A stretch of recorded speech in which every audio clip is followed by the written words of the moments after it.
ou seja, criou um exército também. A Bíblia Sagrada nos fala que Uzias, e preparou-lhes Uzias para todo o exército, escudos, lanças e capacetes, preparou os exércitos para a batalha e também providenciou as armas que seriam armas daquele tempo, como se fossem hoje bombas atômicas.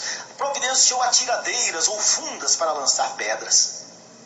Também fez em Jerusalém máquinas de invenção de engenheiros, aceitou a questão tecnológica, aceitou as inovações dos mais jovens, que é muito difícil para muitos. Em cima dessas torres colocou as máquinas. Não adianta fazer torre sem colocar máquina. Não adianta fazer muita coisa sem ter alguém ou algo preparado para fazer funcionar aquilo que se está fazendo. Colocou atiradeiras, enfim, a sua fama cresceu porque ele fez tudo muito bem, diz a Bíblia, até que se tornou forte. Está no versículo 15 lá, no finalzinho. Até que se tornou forte. Versículo 16, mas havendo-se já fortificado, o que diz a Bíblia? Exaltou-se o seu coração até se corromper e transgrediu contra o Senhor. Por quê? Por uma questão que nós podemos dizer, mas poderia ser resolvido isso de uma forma, quem sabe, até mais branda, quem sabe? Mas não foi. De todas as coisas que ele fez, Deus disse a ele, é isso que você vai fazer, a sua questão é essa aqui, estratégica, tecnológica, armação, preparação para a defesa do meu povo, mas a parte espiritual não compete a você fazer. E a Bíblia fala que ele entrou no templo para queimar incenso no altar do incenso. E a Bíblia fala que o sacerdote Azarias, está no versículo 17, já entrou atrás dele com 80 sacerdotes do Senhor, varões valentes, e resistiram ao rei Uzias. Não te compete queimar incenso. O seu negócio é a estratégia, o seu negócio é a gestão. Está na moda falar gestão. Você não é político, você é gestor. A questão espiritual não compete a você, compete a nós, diziam os sacerdotes do Senhor. Mas não se esqueçam que Uzias se sentia forte. Mas se vocês olharem de todas as coisas que eu falei, Uzias havia se fortalecido na questão das guerras, ele havia se fortalecido na questão da defesa, ele havia se fortalecido na questão da estratégia. E uma vez se sentindo fortalecido, sentindo que a sua força poderia vir de tudo isso que eu falei para vocês, ele se corrompeu tentando adentrar a uma área que era altamente espiritual e não competia a ele. E embora os servos de Deus dissessem a ele, Uzias, não é você que deve fazer isso, e resistiram ao rei, a Bíblia nos fala que, no versículo 19, que Uzias, ao invés de chegar e dizer, não, vocês estão corretos, a conclusão está certa, a minha questão é essa, Deus me colocou aqui, a Bíblia nos diz que ele indignou-se. De onde vinha a força desse rei? A força desse rei vinha do que ele havia construído, e Deus o havia abençoado em tudo que ele havia construído, em tudo que ele havia feito para a sua defesa e a defesa do povo de Deus. Atuou ele também um pouquinho nas questões espirituais, dando vazão a visões, derrubando altares, tudo bem, mas a questão de queimar incenso não competia a ele, mas sentia-se ele fortalecido principalmente por todas essas coisas que eu falei para vocês que ele fez.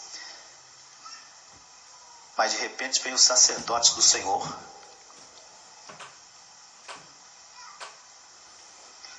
E esses sacerdotes tinham outro tipo de força. Eu vou perguntar a você mais uma vez, de onde é que vem a sua força? De onde é que vem a sua força?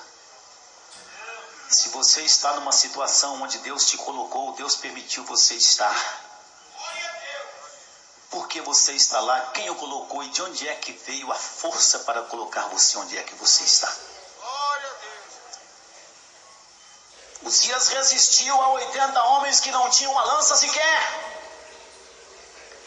Esses homens não tinham nada que pudesse ser, eu diria, de alta periculosidade na questão tecnológica dessa época. Mas esses homens sabiam de onde vinha a força deles para resistir ao rei com seus exércitos. Indignado o rei, a Bíblia Sagrada nos diz, meus irmãos, que ele não se deu nem ao trabalho de deixar o incensário ali, não, ainda com o incensário na sua mão para queimar incenso. Ficou mais indignado ainda contra os sacerdotes. E aí a força de Deus se contrapôs à força de tudo que o homem cria para a sua própria defesa, de tudo que o homem entende que possa ser a sua força, mas não é Deus. Não adiantaram os escudos, não adiantaram as lanças e nem os capacetes e nem as couraças e nem os arcos. Não adiantaram os engenheiros com as suas máquinas, nem as máquinas de atirarem flechas e grandes pedras, aquelas catapultas. Nada disso adiantou, porque a indignação de Uzias fez com que Deus mostrasse quem é que realmente estava no controle e de onde é que realmente é que vinha o poder que estava atuando naquele tempo, naquela época, dentro do propósito de Deus. Ficou queimado Uzias. Afinal de contas, ele era o rei. E quem eram os sacerdotes para dizer a ele que rei, não compete a você fazer isso? E a Bíblia Sagrada nos diz que a lepra lhe saiu à testa perante os sacerdotes na casa do Senhor, junto ao altar do Senhor. A lepra lhe saiu na sua fronte, no que significa no seu intelecto. Deus estava dizendo, você pode ser sábio quanto você quiser ser sábio, pode ser muito culto, mas eu vou mostrar a você que eu detenho o poder. Eu detenho o poder. Deus o feriu naquilo que representa a inteligência do homem. De onde é que vem a sua força?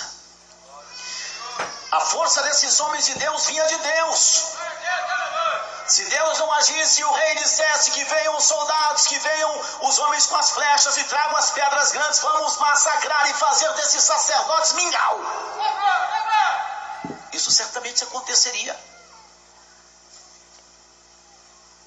Mas a força do homem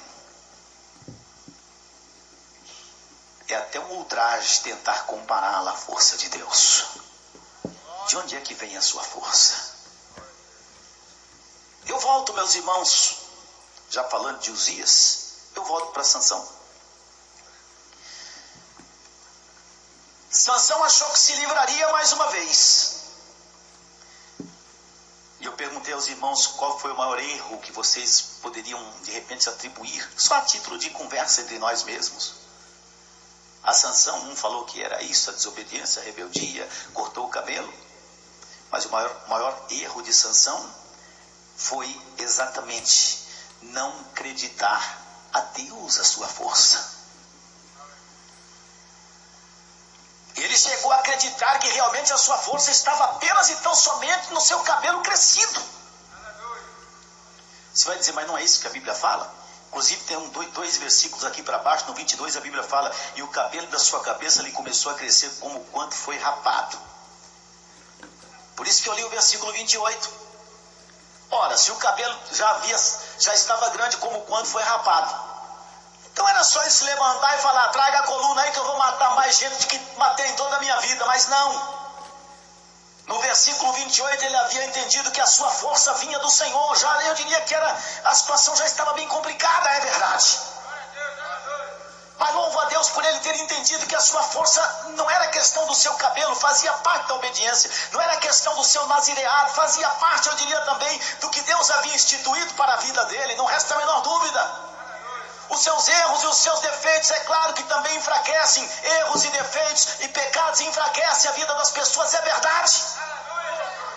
Mas, meus irmãos, quando nós acreditamos que a nossa força não vem de nós mesmos, e que porque às vezes nos julgamos às vezes santos demais e não pecamos, somos fortalecidos apenas e tão somente por isso, nós podemos estar incorrendo no mesmo erro que Sansão incorreu. Ou seja, não acreditamos a Deus, a nossa força, acreditamos aos nossos méritos. Por isso que o título da mensagem de hoje foi esse: